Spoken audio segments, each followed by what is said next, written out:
bir qarashim.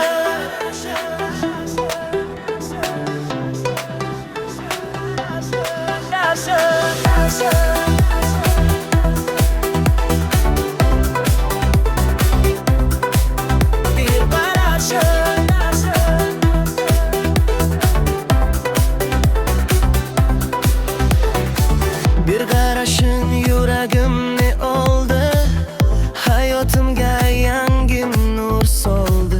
Isming aytsam kuladi bahor, sen bilan go'zal har bir diyor. Qo'limni tut, qo'yib yuborma, sevgimizni hech kim buzolmas.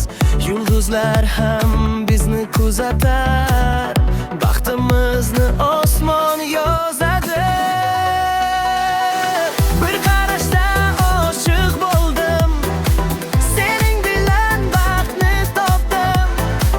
Yuragimda faqat sen borsan, orzularimning o'zi bilding. Bir qarashda o'zgardi dunyo, sevgi yozdi yangi bir doston.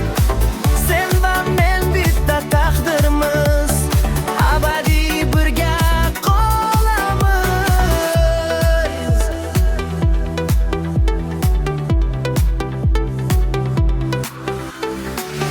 Kulganingda ochilar gullar, ko'zlaringda porlar yulduzlar. Har soniya seni sevaman, qalbim bilan seni asraman.